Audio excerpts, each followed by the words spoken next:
All right, getting ready to go live in just a moment here. Gonna wait to see if we get some people in. We got a lot to talk about tonight. A lot of fights to go over from this past weekend, and a lot of fights to preview for this weekend. Plus, we've got a bit of a, if you've heard of a love triangle, we've got a bit of a fight triangle going on right now in the UFC flyweight division. We've got one fighter. Seems a couple people want a fighter. So we're gonna get discussing there. So we're gonna get going in just a few moments here. In the meantime, enjoy the music. The chat is open. If you have any comments, complaints, gripes, compliments are always welcome.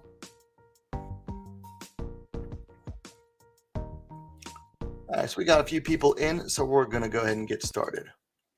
All right, welcome back to WMAC Now with your host, Chuck Stevenson, and welcome to episode number 124 of the WMMA Report regular show. We're going over everything going on in the world of the women's divisions of mixed martial arts. You know, name it. Fight previews, fight results, previews, rankings, updates, a little bit of everything, and plenty of news as well. Especially the fight announcements get really busy each week. So we've got a lot to talk about. It is the ladies' weekend this week, basically. No all women's events, which would be nice if there was one, but we do have 3 major shows headlined by women's fights. 2 of them headlined by championships, and the third, not so much a championship fight, but definitely a fight that is important as far as that division's rankings go. So we've got a lot to talk about. Let's get into it. Let's start where we always talk about, with the weekend results. Now, before we get into that, please take a second to give the stream the thumbs up. Helps gets the algorithm going, helps people know that we are live and get everything going. If you haven't yet, take a moment, subscribe. Some new subscribers are always welcome. Sometimes people leave and then they come back, and they're welcome to come back as well. But we are always collecting new subscribers. A lot of growth within the past month, particularly thanks to 1X. And we're going to keep on growing too, and keep on putting out that sweet, sweet content that everyone likes. All right, so first up, let's talk about the last weekend's results. So first up, we're going to Combate Global. Talking about one fight, particularly in the flyweight division. Mariza Sanchez defeated Aitana Alvarez via unanimous decision.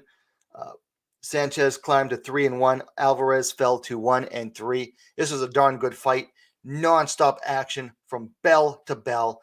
I did a full result review video on this bout. If you haven't seen it yet, please go do that after the show's done. And if you have access to Univision or Paramount Plus, go check this fight out. It was a fun fight. Not the most, the highest level of fight, because I mean, each lady, it was only their 4th pro bout for each of them, but very good fight, very entertaining.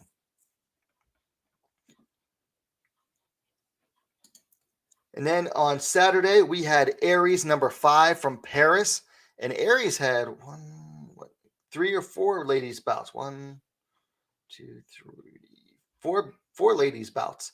So Aries over there in Paris doing good things for the ladies so far. So first up, we had a featherweight bout. Actually, let me increase this here.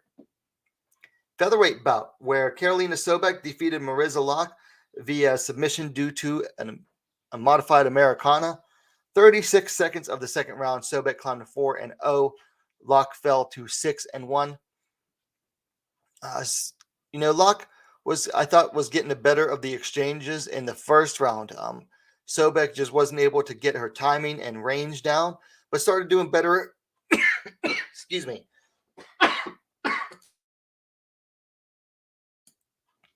Started doing better as the round went on. And then in the second round, Sobek came out, just backed up Locke with punches, put her in the hip toss, and got to the scarf hold and got that Americana straight away. It looked painful as hell. would not be surprised if Locke came away with at least a minor injury from that. So very nice job there for Karolina Sobek, who stays undefeated. Then in the flyweight division, we had a pair of debutantes where Asia Miri defeated Marjorie Lemolak via unanimous decision. Miri climbed to 1-0. Lemolak fell to 0-1. This was a fun fight. All stand up the entire fight. Nobody went to the ground, so it was an all stand up affair. And Asia Miri apparently has over 100 Muay Thai bouts, and she's only like 20 years old. And it showed. That stand up experience really showed there. She basically took Lemolek to school. So very nice job there for Asia Miri, who is definitely going to be someone to keep an eye on in the future. Can't wait to see if she's capable on the ground. I really want to see that. But from what I've seen of her standing, she's definitely has a fan pleasing style.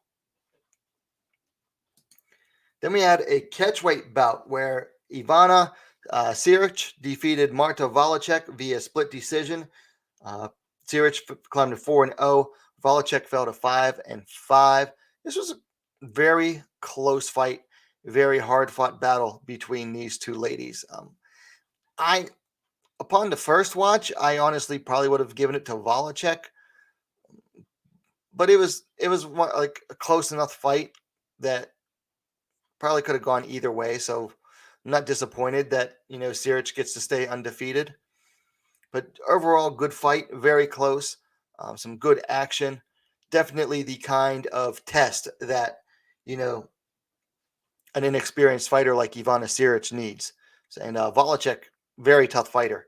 She's never in an easy fight, no matter who she faces. I mean, she's like 5-5 now as a pro, but she is a stiff test for just about anybody.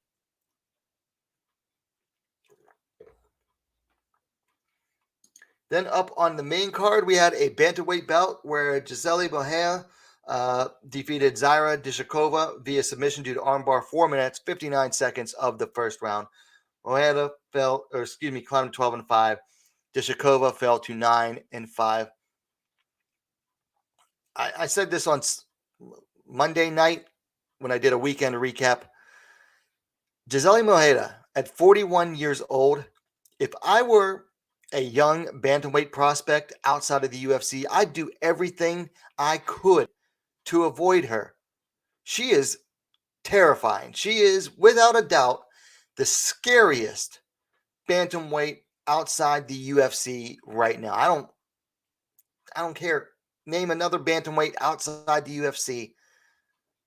I think most young ladies would rather face them than they would want to face Gisele Mohair. She beat the crap out of Zaira Dishakova en route to that armbar submission and practically took Dishakova's arm home with her. For 41 that is one scary 41-year-old lady in Gisele Mohair. So then we go on to UFC Fight Night. What was it? Luque versus Muhammad 2. We had two ladies bouts. First up at strawweight, Sam Hughes picked up her first UFC win, defeating Estela Nunes via majority decision. Hughes climbed to 6-4. Nunes fell to 6-3. First round was definitely Nunes's round, but man, she put everything in herself into that round, it seems like, because she was absolutely done after that first round. And then that allowed Sam Hughes to take over. So Sam Hughes switched to a new camp for this before this fight, ahead of this fight, and it seems to have paid off for her. So good for her. Finally gets a UFC win. But Estela Nunes finds herself where Sam Hughes was. A couple fights into her contract and winless. So Nunes is in the same spot where Sam Hughes was. Now she absolutely must get a win in her next fight and look good doing it too. Also on the prelims, we had a bantamweight bout. Pani Kianzad defeated Lena Landsberg via unanimous decision. Kianzad climbed to 16-6. Landsberg fell to 10-6. This was a rematch that was like 10 years in the making. And I want to say Kianzad won the first fight. Let me see if I can find it. Kianzad won the first fight and came back and won the rematch as well. I'll tell you what, though, Landsberg had her on the ropes towards the end of the second round, landed a very hard elbow, opened up a cut on Kianzad, and this ended up being a very bloody fight. Both ladies covered in blood. Kianzad covered in her own. Landsberg absolutely covered in her own blood. Landsberg just seems to get into some bloody fights more often than not. It was a good fight, fun fight, but Kianzad came away the winner. 10 years rematch. Wow. Then up on the main card, we had a bantamweight bout. Maia Bueno Silva defeated Yannan via unanimous decision. Bueno Silva climbed to 8-2. Wu fell to 10-5. It was frustrating watching Yannan because when she took her time and planned out her striking and actually stuck to a plan, she was landing. But then she'd get excited or she'd get frustrated and she'd start swinging wildly and then she'd missed. It was absolutely frustrating to watch. Maia Bueno Silva, best she's looked in her last few fights. Definitely.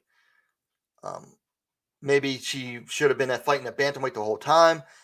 I don't know, but she looked good at bantamweight. So for Bueno Silva, definitely, saved her spot on the roster. For Wu Yannan, I don't think she's been cut yet, but I wouldn't be surprised if she does because she doesn't fight often enough and she hasn't won in quite a while. So might have seen the last of Wu Yannan in the UFC. Then finally, for last weekend, we had Ryzen 35 on Sunday. First up at super atomweight, Kana Asakara defeated Satomi Takano via unanimous decision. Asakara climbed to 19-6. Takano fell to 16-13. Sarami just didn't have the wrestling to keep up with Kana Asakara. Really all it came down to. And then in the super atomweight championship, the challenger Seika Izawa defeated the champ Ayaka Hamasaki via unanimous decision to become the new champion, winning the rematch. She had won the first fight back on New Year's Eve at Ryzen 33 via second round TKO, shocking a lot of people, just an absolute ton of people. So they had to go back and do the rematch again. And this time with the title on the line because it was a non-title fight the first time because that's WMMA for you. Doing stuff that doesn't quite make sense. But Izawa getting it done again. This time having to go to the judges. Hamasaki definitely did a lot better in this fight. Had Izawa in trouble in one or two spots. But Izawa just showed that she is not to be messed with on the ground. Don't know where Izawa is going to go next, but I guarantee you her opponent is going to be drilling the heck out of takedown defense. Because on the ground, she is looking unbeatable. Oh, don't want to go to that one yet. All right, so that is it for this past weekend's results. So let's move on into the news. By the way, just a friendly reminder, the chat is open.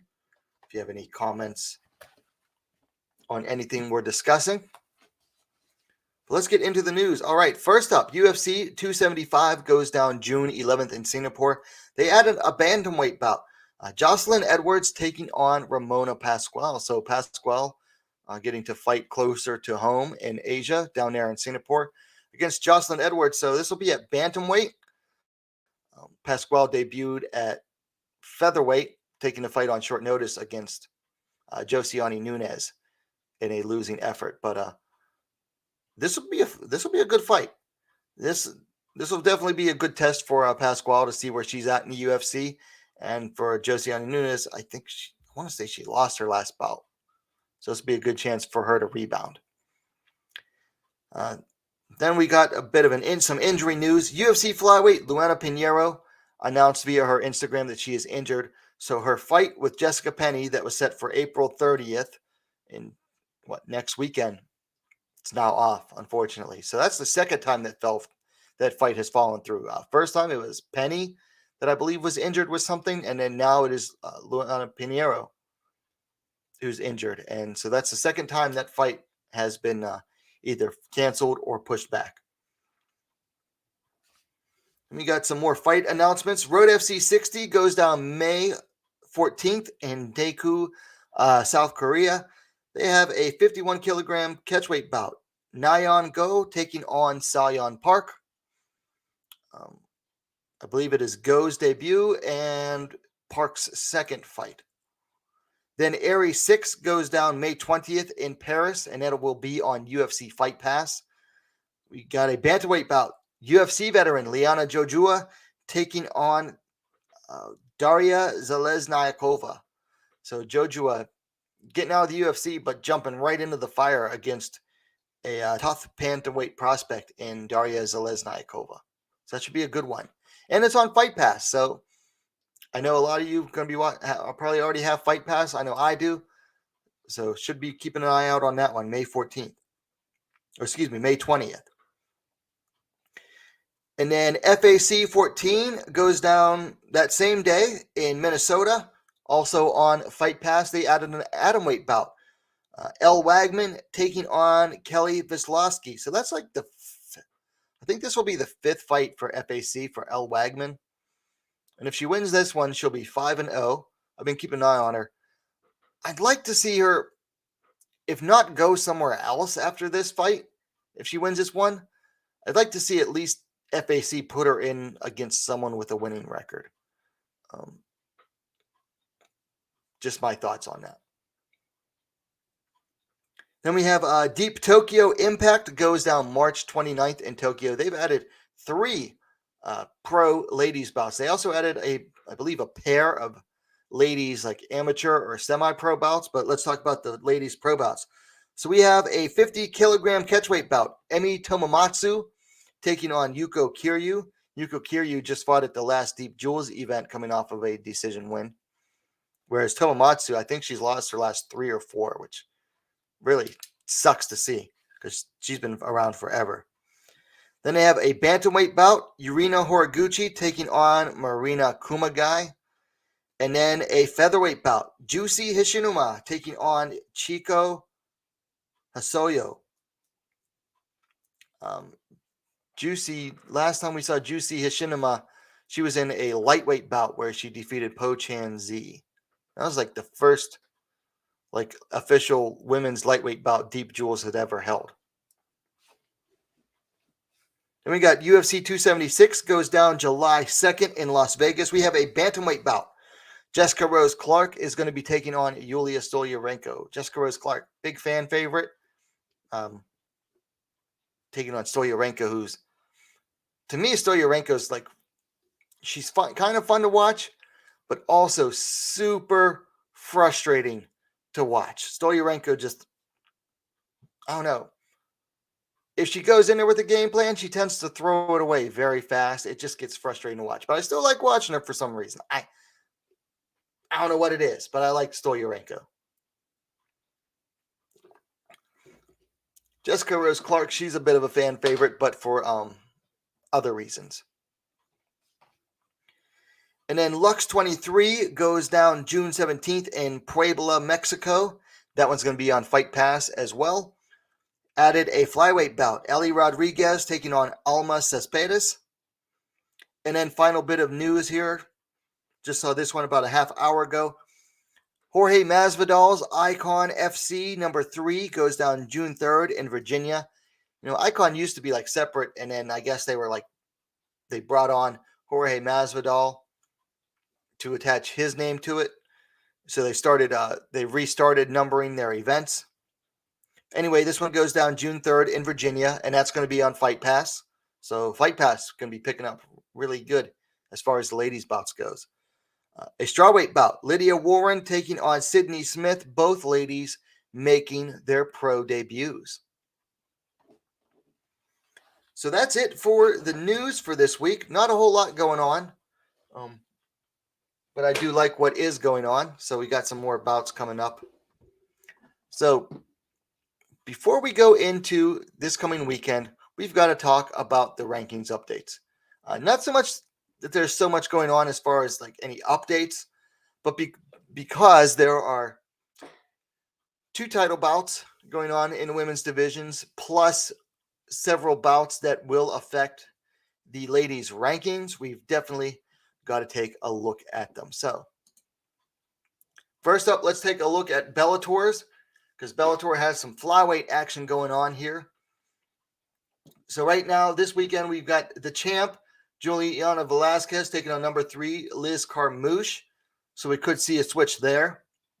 We also have the former champion and number 1 ranked, Ilima-Lei McFarlane. She is taking on the unranked Justine Kish. Now, that to me is a bit of a setup fight. But if Kish should win, that is really going to upset the rankings, which makes it that much more interesting. Any other ranking bouts? So nobody else ranked fighting this weekend for the flyweights. There are some other flyweight bouts going on, but it involved unranked fighters.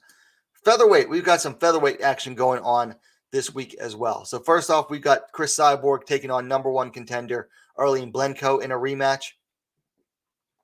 Then we also have Janae Harding is taking on Diana Silva. So we've got number 6 taking on number 10. So that could see some big changes in the rankings as well. And that should be a fun bout too. So then we move over to the UFC. We've got some strawweight action going on this weekend. Particularly, we've got number 10th ranked strawweight Amanda Lemos is going to be taking on the number 1 ranked, flyweight in Jessica Andrade. So we could see some big movement here in the strawweight division, because if Andrade beats Lemos, that puts her right back into the top 10 there at strawweight, and it will remove her from the flyweight rankings. And with Lemos, it's hard to say what they'll do with her in the rankings. I would imagine they would move her up in the strawweight rankings. If she beats the former champ, Andrade, it'll just be a question of how far. So that's it for the Bellator and UFC ranking updates. So then we move on into the weekend preview. First up, on Friday morning, tomorrow morning, we have One Championship has an event. I believe they're calling it, they weren't going to call it Reloaded. I guess One Championship realized we've ran out of names. So now they're just calling it 156. So One Championship has moved to numbering their events, which is going to save a lot of confusion time. That's for darn sure. Anyway, we've got one ladies MMA bout down there on the prelims. Ayaka Miura taking on Diana Souza. Bring up the stats here. Miura is 11-4. Souza is 8-1-1. Now, Miura last fought losing to the champ in a title challenge, Yannan. That was about 3 months ago.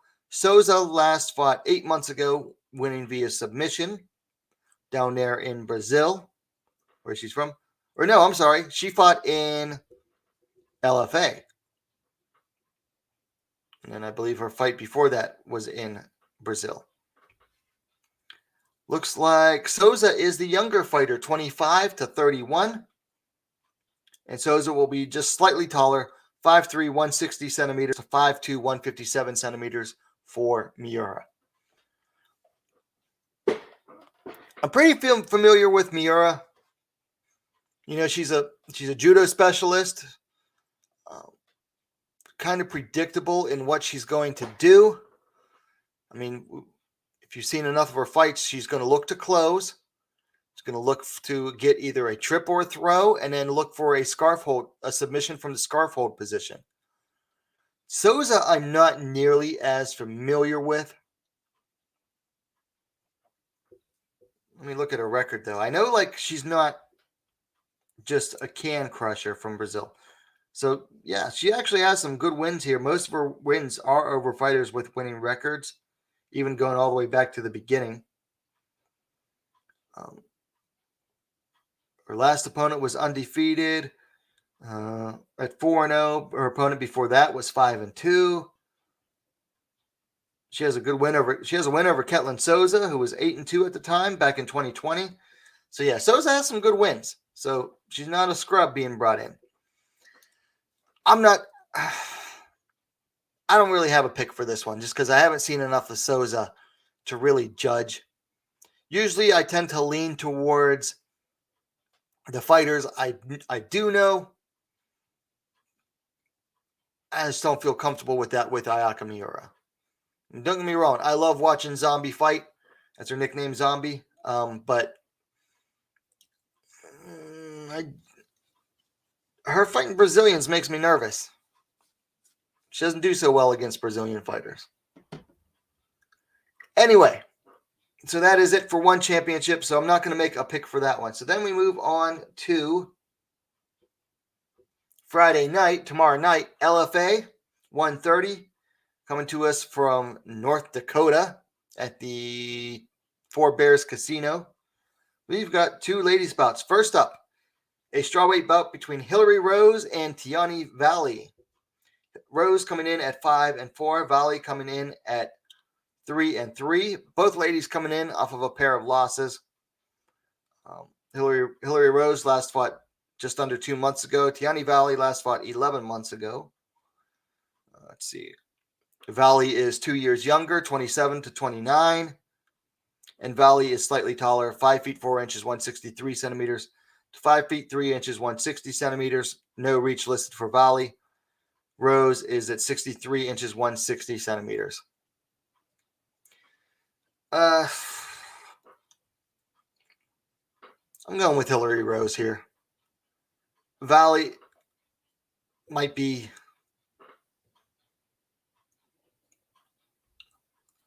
I've seen a few of Tiani Valley's fights. She's not a terrible fighter, but she is very inconsistent. Hillary Rose, not the most consistent fighter either, but I will say this. She has fought better opponents overall than Tiani Valley has, and that includes in her losses. So I'm going to go with Hillary Rose on this one. Then we have another strawweight bout. Marnik Mann taking on Kelsey Arneson. Let's see. Mann coming in at 4-0. Arneson coming in at 1-1. Let's see. Mann last fought 5 months ago, winning via triangle choke. Let's see. Arneson's coming off of her first pro win 5 months ago via TKO. No age listed on Typology for these two. Arneson is listed at 5 feet 5 inches, 165 centimeters, which is a good height for a strawweight. No height or anything listed for Marnik Mann. I'm going to go with Marnik Mann on this one. If they're putting a 4-0 fighter against a 1-1 fighter, for LFA to do that, that means they want Marnik Mann to get a win. I believe she's one of the local fighters. She's like somewhat local to that area too. Yeah, she's fighting out of Montana, which is like right next to North Dakota. So somewhat local is Marnik Mann. So we're going to go with Marnik Mann to win that one. Keeping it rolling, we've got one of the two women's championship bouts. Bellator 278 comes to us live tomorrow night from Hawaii. We've got the flyweight championship. Giuliana Velazquez taking on Liz Carmouche, the challenger. This will be Velazquez's first title defense since winning it against former champ Alimale McFarlane last year. Let's see. Velazquez comes into the fight undefeated at 12-0. Guerrilla Carmouche coming in at 16-7. Velazquez, of course, undefeated, coming off this will be the second title defense for Giuliana Velazquez. She is coming off of her first successful title defense over Denise Kielholtz 9 months ago via split decision. Very close fight, too. Carmouche last fought 9 months ago as well, defeating Kana Watanabe via TKO. Let's see. Velazquez is the younger fighter by 3 years, 35 to 38. They stand the same height, 5 feet 6 inches, 167 centimeters. Velazquez just slightly taller, just slightly longer reach, 67.5 inch, 171 centimeters to Carmouche's 66 inches, 168 centimeters. So I'm going to be 100% honest here. Does anybody actually want Liz Carmouche to win this bout? I mean, anybody outside of her immediate family or her team? I just can't imagine why anybody would want Liz Carmouche as the champ in any division. Now, granted, she has finished 2 out of her last 3 opponents, which is good. I mean, it's the first time she's finished people in a long time. But sandwich in between those 2 fights was that fight against Vanessa Porto that was just bleh. Like that to me was the true Liz Carmouche showing up in that fight. The Bennett fight where she won via rear naked choke, and then definitely the TKO fight, the TKO against Kana Watanabe. Those are like the outliers in Carmouche's record. We all know what Liz likes to do. Smush against the cage. Wallenstall. That is the name of her game. Velazquez likes to use her length and reach, stay on the outside in striking. But she's no stranger to the clinch either. Likes to clinch. Will take fighters down, but she definitely likes to stand and trade. I mean, but Velazquez, she's, judoka. Her BJJ is good. So she's not afraid to fight on the ground. But if I were Velazquez here, I would use that length. I would use that reach to keep Carmouche at a distance. Don't get into that clinch war with Carmouche. You're going to be playing into her game, and Carmouche is just going to try to wall install you to death. My pick here is going to be Velazquez, but that is far from 100% confident in that pick.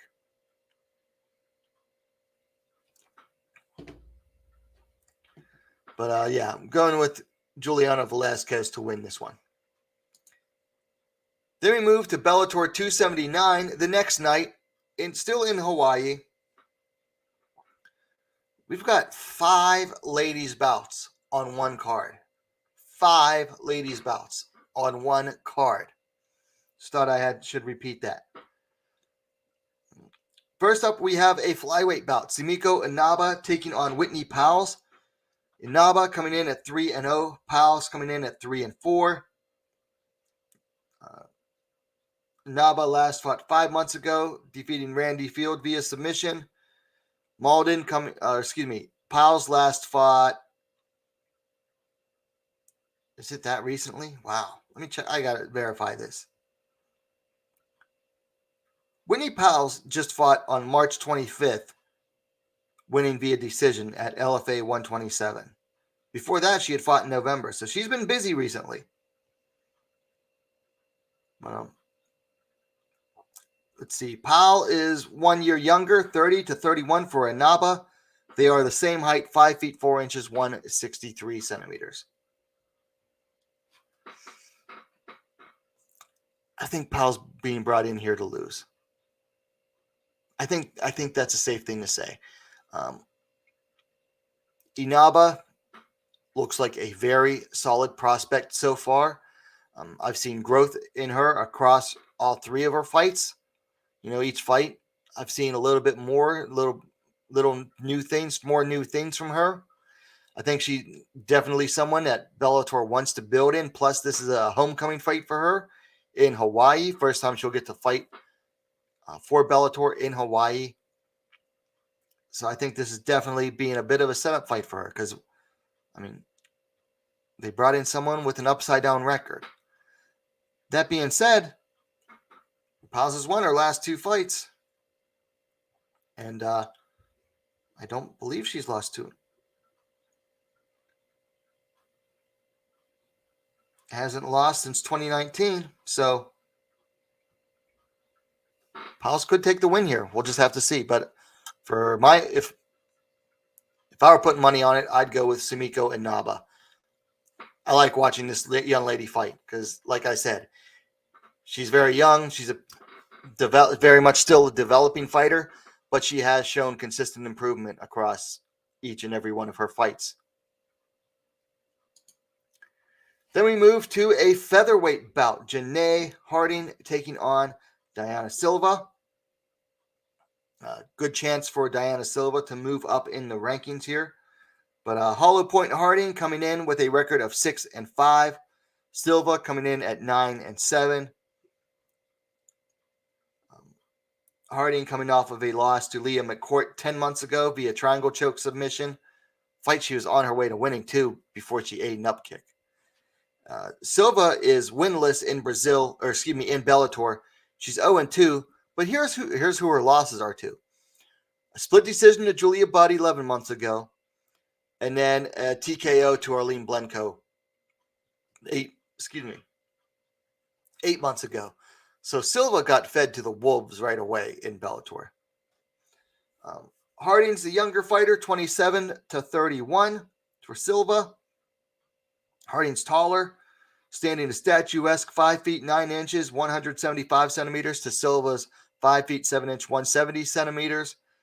And Harding's going to have the reach advantage as well, 70 inches, 178 centimeters to Silva's 68.5 inch, 174 centimeters.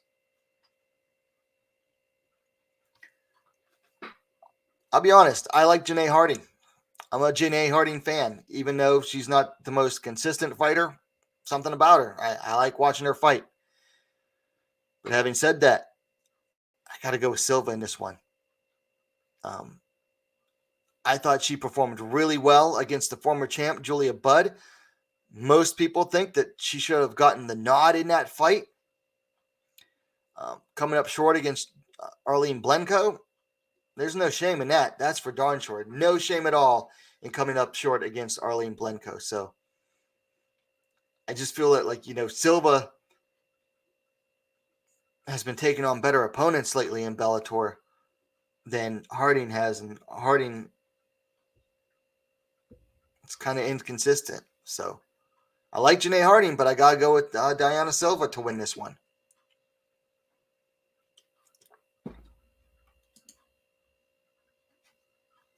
Then we move to a 120-pound catchweight bout. Randy Field taking on Mariah Miller. Is this bout even on? Okay, there it is. So Field coming in at 2-1. Miller coming in at 1-1, making her Bellator debut. Field's coming off the loss to Sumiko and Naba via arm triangle choke 6 months ago. Miller last fought also losing a submission in Combate Global 7 months ago. Let's see here. No age given for Miller. Randy Field is listed at 31 years old. Looks like she'll be slightly taller than Miller. 5 feet 3 inch, 160 centimeters for Field. Miller is 5 feet 2 inch, 157 centimeters.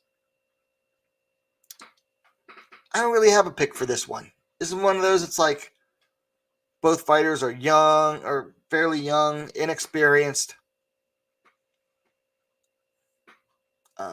Miller, this is like a homecoming fight for her. I think, she hasn't fought in Hawaii yet as a pro. But I don't think Miller, she's not exactly just being given an easy fight either in Randy Miller. Man, Randy Miller is not a bad fighter. I mean, she's 2-1. She just happened to lose to a better prospect in Sumiko and Naba. So I think this will be a tough fight. I don't have a pick for this one. Then we have a flyweight bout. The former champ, Elimele McFarland, taking on Justine Kish. The Eliminator coming in at 11-1. Kish coming in at 7-5. Now, McFarland is coming in for the first time since losing her title almost a year and a half ago to Giuliana Velazquez. Long layoff. She's also had some injuries. I think she had knee surgery, if I remember right. Kish, on the other hand, she's on a 3-fight losing streak here. She lost her last 2 fights in the UFC and then lost her Bellator debut about a month ago to Deanna Bennett. Kish is the elder fighter, 34 to 32 for the Eliminator. Let's see. Kish slightly taller, 5 feet 5 inches, 165 centimeters to 5 feet 4 inch, 163 centimeter. So let's be honest here. This is a tune-up fight for Ilima Macfarlane. Kish is on a 3-fight losing streak. She just lost her Bellator debut a month ago. And then now they put her in against their former champ, who's coming off of a long layoff and injury. And said former champ's home state. Justine Kish is being set up to lose here. Justine Kish, who has been terribly inconsistent, she cannot go to the ground against Ilima Macfarlane. That's for darn sure. She cannot go to the ground against Macfarlane. Macfarlane's a beast on the ground. Her jiu-jitsu is too good. On the feet, I feel Kish has the slight advantage here. I mean, she's definitely a better striker than Macfarlane, but Macfarlane's going to pressure her and pressure her and pressure her in order to get the fight to the ground. Kish is going to have to fight her butt off if she wants to get a win here. I mean, she is just going to absolutely have to pound the crap out of the former champ, the Eliminator, if she has any hope of getting a win in Hawaii here. So, like I said, this is a tune-up fight for Macfarlane. And I don't necessarily have a problem with that. I don't have a problem with tune-up fights, particularly considering the long layoff and the injury. Former champ or not, you're coming off a long layoff and an injury. You don't get back in there against a top 5 fighter or even a top 10 necessarily. You take someone who's, not doing so well lately. It's the whole point of a tune-up fight. So we go to the main event, Featherweight Championship. Chris Cyborg taking on Arlene Blencowe. Cyborg coming in at 25-2. Anger Fist coming in at 15-8. Let's see. Cyborg last fought 5 months ago, defeating Sinead Kavanaugh in the first round via KO. Blencowe last fought 4 months ago, defeating Pam Sorensen via decision. Blencowe's the elder fighter, 39 years to 36 for Cyborg. Cyborg, a little bit taller, 5 feet 8 inches, 173 centimeters to 5 feet 6 inches, 168 centimeters for Blencowe. And Cyborg has a healthy reach advantage as well. 69 inches, 175 centimeters to 64.5 inch, 164 centimeters for Blencowe.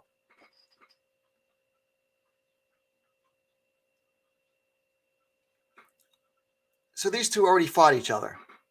They fought each other a year and a half ago, and Blencowe became the only submission win on Cyborg's record. Now, has Blencowe looked good since then? Yeah, she's looked great against Diana Silva and then Pam Sorensen. Looked absolutely great against those two. But has she shown enough to beat Cyborg? No. I'm not a Cyborg fan at all. I do not like Chris Cyborg. But anyone putting money on Arlene Blencowe in this rematch is throwing it away. I'm just saying, if you're a betting man, the odds on Cyborg are going to be super low.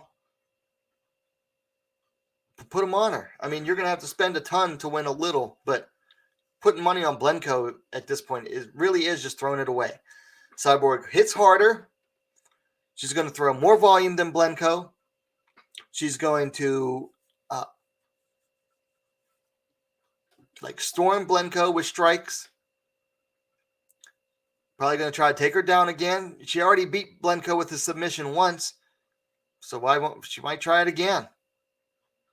So we'll just I mean, we'll have to see, but neither my head nor my heart has it for Blenko. I just don't see it that way. I just don't see anything Arlene Blenko is going to be able to do to beat Cyborg in this rematch.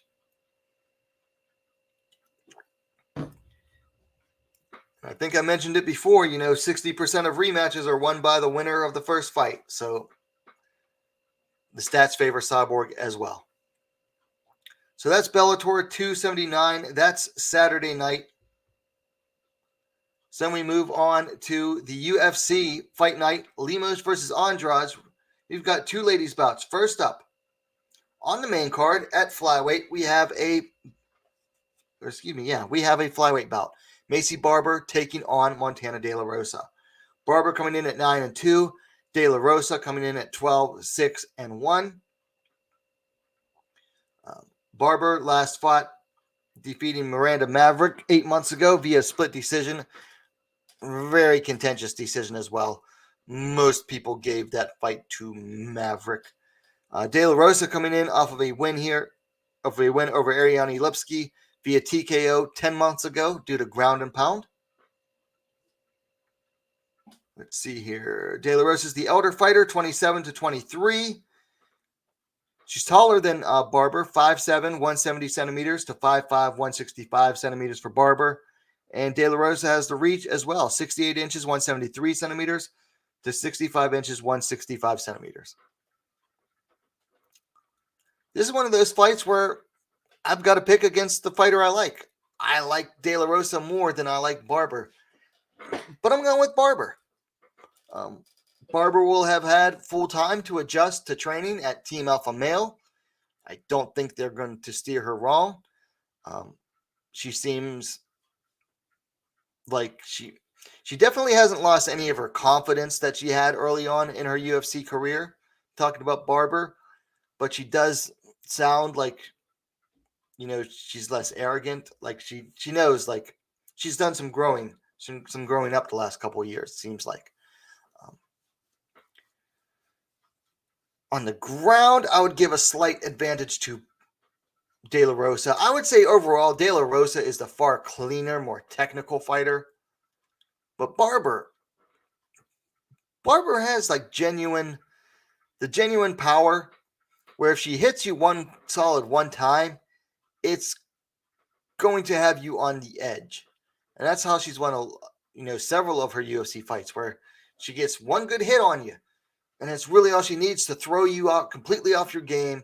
You're stunned, and then you're basically stuck defending. She almost had Alexa Grasso in the third round. She hit Alexa Grasso, that one good time in the third round. And Barber had Grasso backing up the rest of that round. So while I like Montana De La Rosa, and I think she is the technically cleaner, more solid fighter, I'm gonna go with Maycee Barber to win this one. But I'm looking forward to seeing what more time spent at Team Alpha Male has done for her.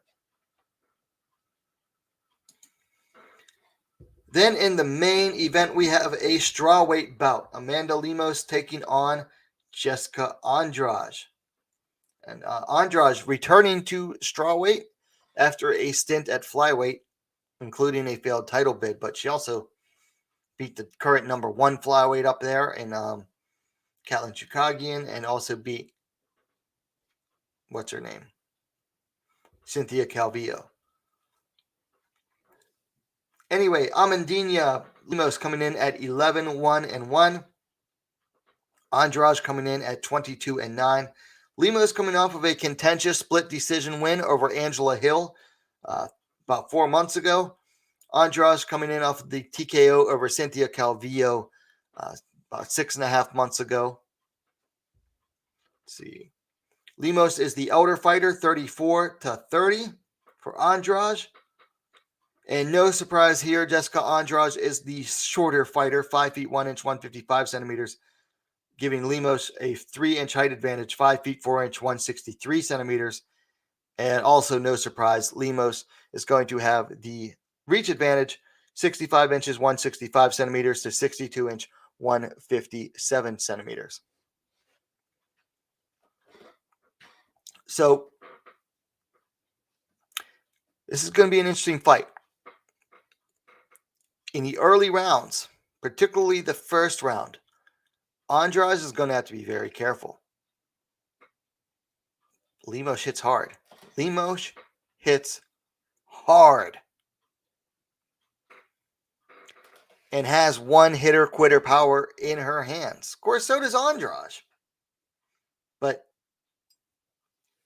Lemos not only has that power, she has the height and reach as well. Whereas Andrade has the forward pressure that I think is going to give Lemos some trouble, especially as the fight goes on. The longer this fight goes on, I feel it plays more into Jessica Andrade's hands. She's got to survive that first round, though. And if I were her, I'd look to just really keep Lemos on the back foot, keep her backing up against the cage. That worked really well for Angela Hill, particularly the clinch. Now, Andrade doesn't do so much clinch work as what like Hill did against Lemos. But I think just keeping the pressure on Lemos. Lemos is used to being the one coming forward. But on her back foot, she didn't do so well. And being pressured, she didn't respond to it so well. And she gassed out fairly fast in that fight. Granted, she still kept her power.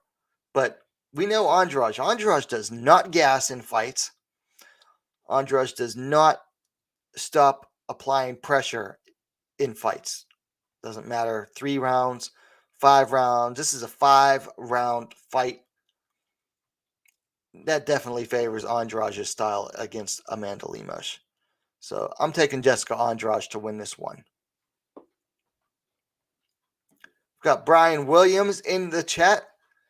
Says, I'm going to pick MDR. Hard to ever pick against Andrade, but I think Lemos can do it. Plus, I want to see new blood get after that title. Yeah, it'd be fun to see Lemos get up there in the rankings and see what she can do.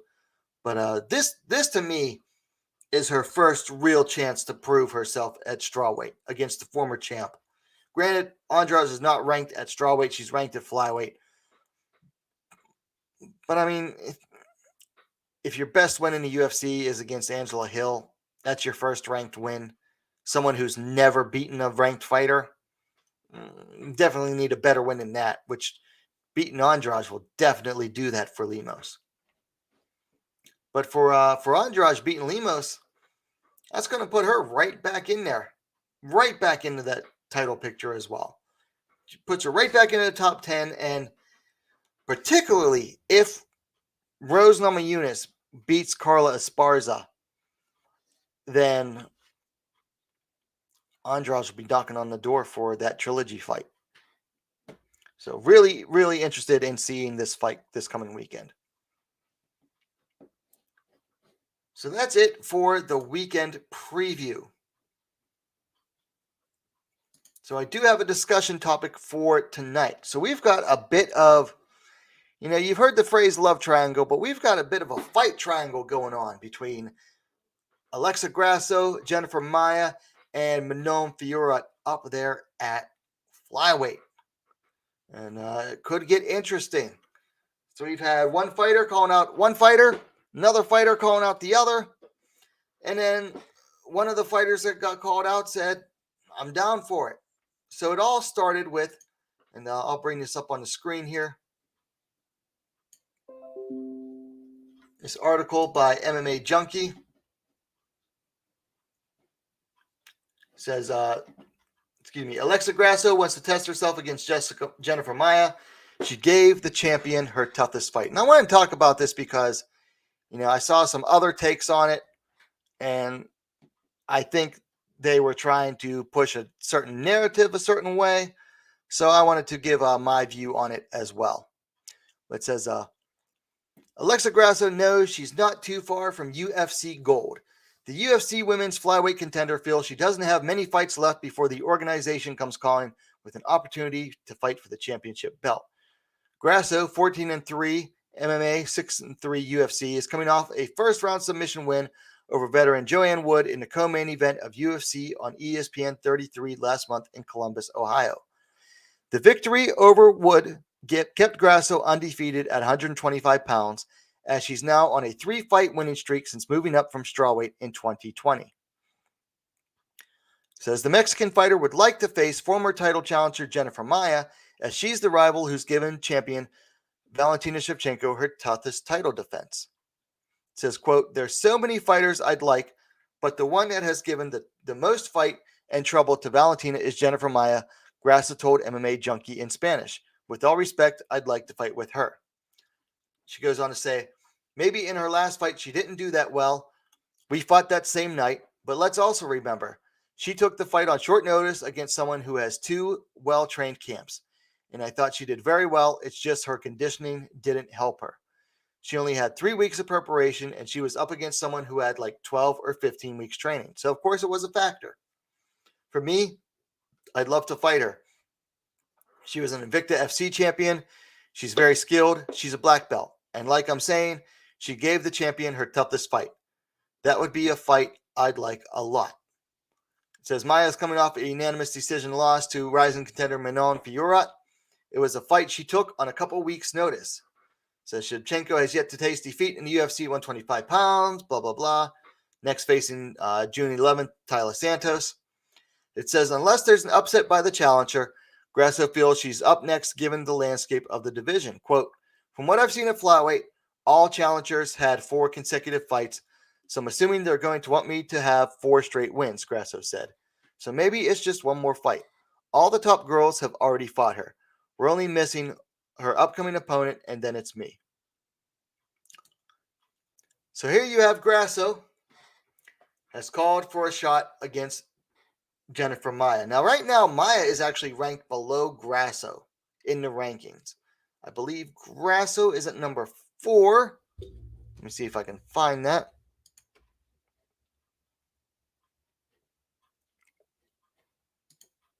Pull the rankings back up here real quick.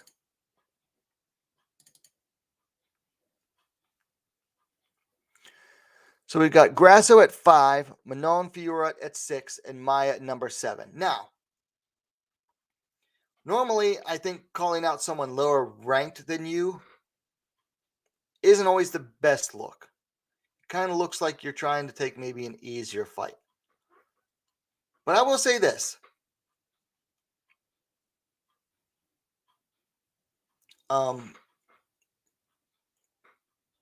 I liked Grasso's reasoning for the fight. Because, Maia is the only fighter at strawweight to win even a single round against the current champ.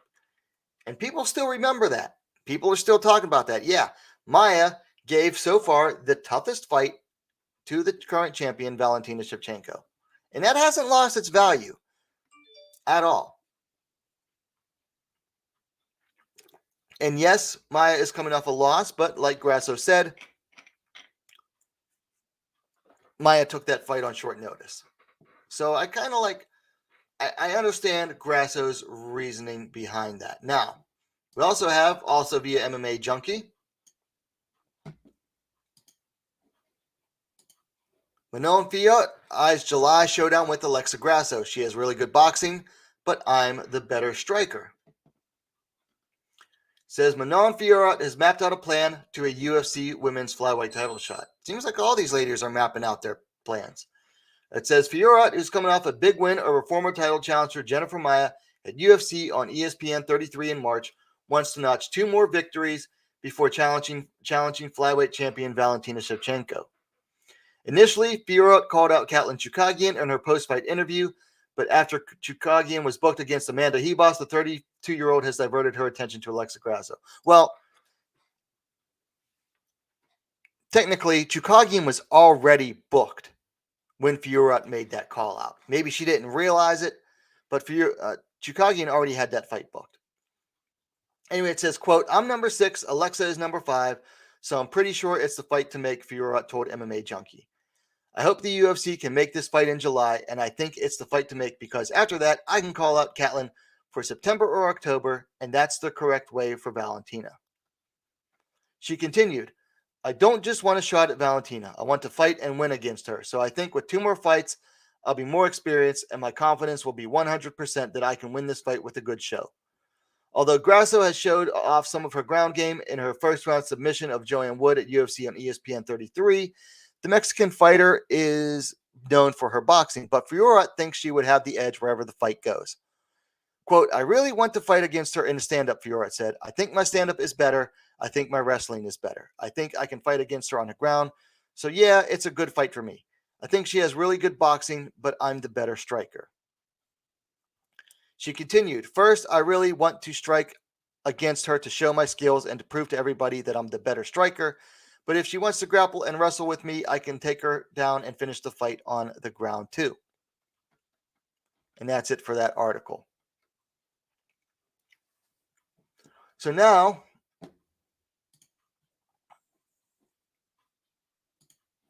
you've got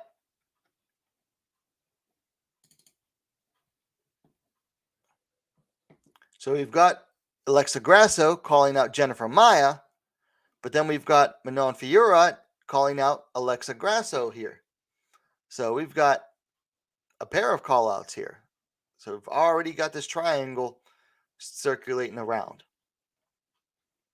But wait, there's more.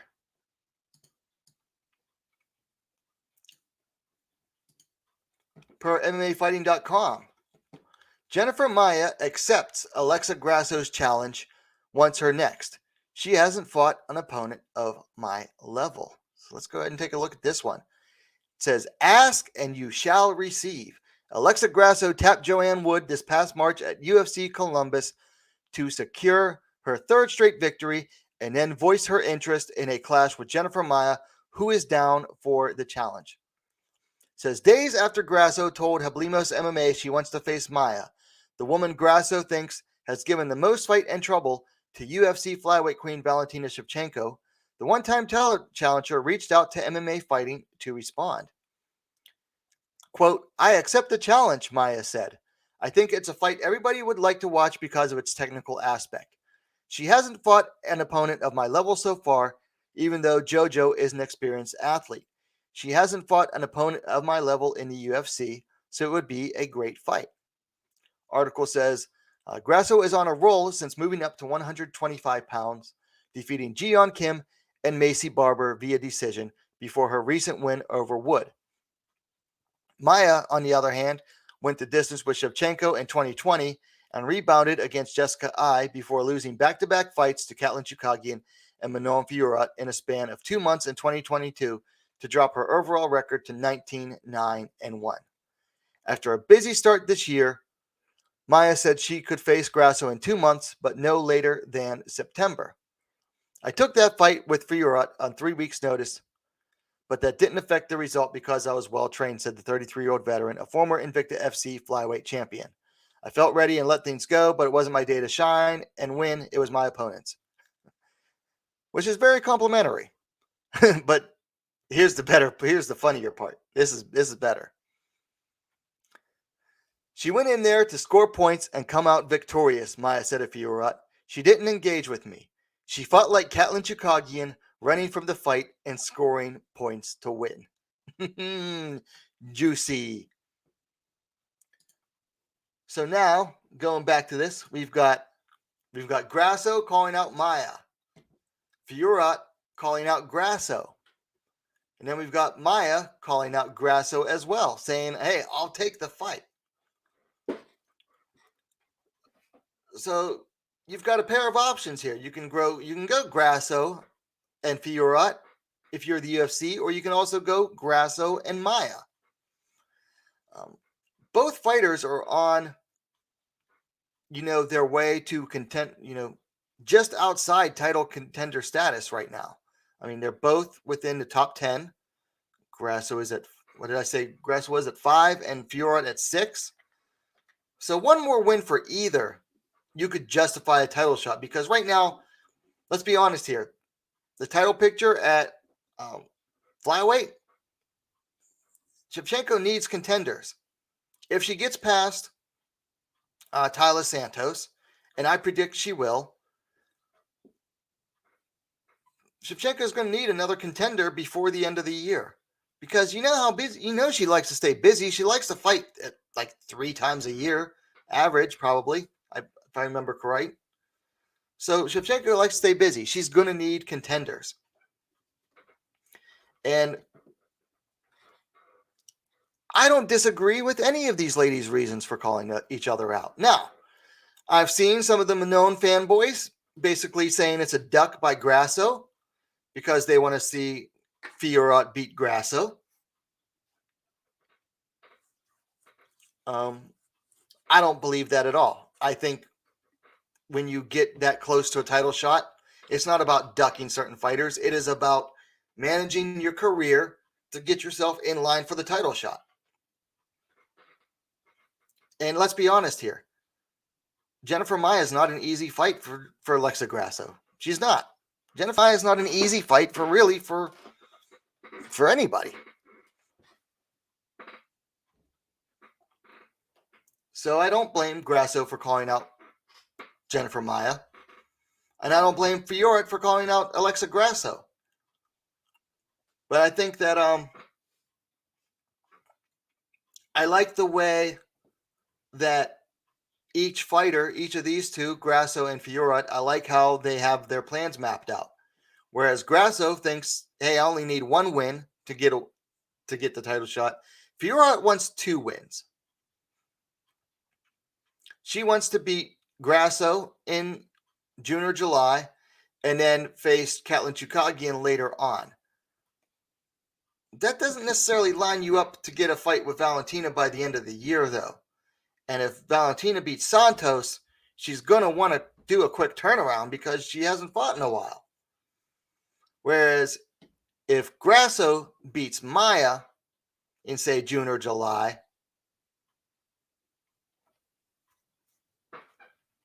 I think that lines her up right away for that title shot because she'll have, 4 straight wins at flyweight. 2 of them over top 10 fighters. That makes a quicker turnaround for Valentina Shevchenko. Because you got to remember, if you're the UFC, you got to think long term. Because the UFC matchmakers, they go in and they have the top 15 of each division on a board. And they're constantly looking like, well, okay, this fighter's here and that fighter's there. And this fighter's booked here at this time against this person and so on and so forth. Like that's how the UFC does a lot of their matchmaking. They go into the meeting room, the matchmaker's room, and they look at those boards and they got to figure out, this fighter wants a fight, but this fighter's busy. How do we match it up? Stuff like that. So here's how I look at it. I don't care who ends up fighting who. I think Grasso beats Maia, and unlike a lot of people, I think Grasso has what it takes to beat Fiorot. Because if Grasso can get past the kicks of Fiorot, she's better on the inside than Fiorot is. Way better on the inside than Fiorot is. So I think it's a winnable fight for Grasso either way. So as a Grasso fan, it really doesn't matter to me. But I think when it comes down to it is, if you've got 2 fighters that say, hey, I want to fight her. This fighter says, I want to fight this one. And this fighter says, hey, I want to fight her. That's the easiest fight to make because you've got 2 fighters who want to fight each other. One fighter calls one out, which people always want. You always want fighters calling out other fighters. And then the other fighter goes, yeah, I'll fight you. The fight's practically made already. Drop paperwork, send it out, get it signed, boom, the fight's booked. That's the easiest way to do it. So I don't care which way it goes because as a Grasso fan, I think she's capable of beating both fighters. But I think the easier one to make, and that keeps things going in the division, is Grasso versus Maia. For Fiorot, she called out Chookagian and then backtracks it, goes, Chookagian was booked. So now she's calling out Grasso. Maybe you should have been smarter on your post-fight call-out. Just saying. But yeah, it's definitely a little bit of a, not a love triangle, it's a fight triangle going on between these three. I think it's very interesting. It will be interesting, and well, yeah, it'll continue to be interesting to see how the matchmakers go through with everything. So those are my thoughts on that. Got some more comments from Brian Williams. How does Maia, a boxer, provide a better challenge for Grasso, a boxer, than Manon? Keeping in mind, Grasso and Manon are on the exact same trajectory.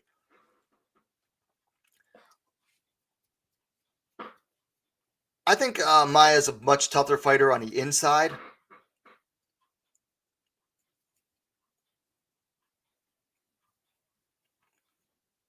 But also keep in mind, like Grasso said, Maia is the only fighter.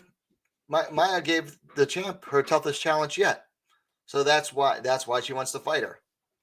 That's still going to hold value even with Maia coming up with 2 straight losses. Brian Williams says, "Wow, Jennifer Maia, evolve your game and don't chase the whole fight while not adjusting to the fight." And then says, Brian Williams says, "It's the easiest fight possible at this level. Oh, I can fight another boxer and faster than. I'll take that fight." Okay, so that's Brian Williams' opinion. So that's really all I have for you tonight. I'm going to keep it short and sweet. But yeah, it is ladies' weekend this weekend. The ladies have taken over. So we've got 3 ladies' main events, 2 Bellator events, UFC, some other good fights. We've got LFA, one championship early tomorrow morning. Excuse me. I didn't cover it, but I think there is a ladies' bout on Combate Global tomorrow night as well. So we've got a lot of action going this weekend, which is good because I look at my calendar for next weekend and it's pretty empty. So, I mean, there's a UFC event, but nothing major, if I recall correctly. And then like one other event. But yeah, enjoy this weekend, everybody. And let me know your thoughts on anything before we close it up. If anybody has any comments they want to leave in the chat. By the way, don't forget to hit that like button. Share the stream as well. And if you haven't yet, please subscribe. But definitely hit that like button. But before we go, if anybody has anything they would like to say in the chat.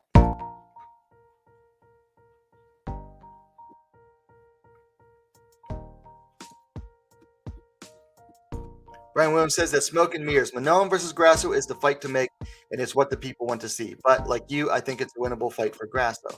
Well, here's the thing, though, Brian Williams. If you do match Manon and Grasso up, you're using one potential title challenger to eliminate another in a division that has a dearth of title challengers right now. So if Manon or Grasso beat the other, then that sets the other back. You kind of want to keep them winning right now because the champion needs challengers.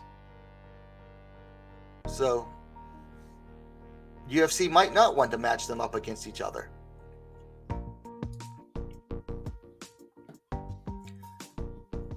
So if nobody else has anything, like I said, chat's still open, but if not, you're watching this on a replay, let me know your thoughts in the comments down below. If you liked the video, don't forget to get that like button. And don't forget to subscribe to WMMA Now, the best, most complete women's mixed martial arts dedicated platform on YouTube. And keep an eye out for more content coming your way. If not tonight, then tomorrow night and during the weekend. I might go live for the main event on Saturday night. Probably go live for Lemos versus Andrade, and I'll definitely might go live for Bellator too. We'll see. But keep an eye out for what's going on. Hit the bell, the notification bell next to the subscribe button. And we'll go ahead and we'll see you next time. Have a good night.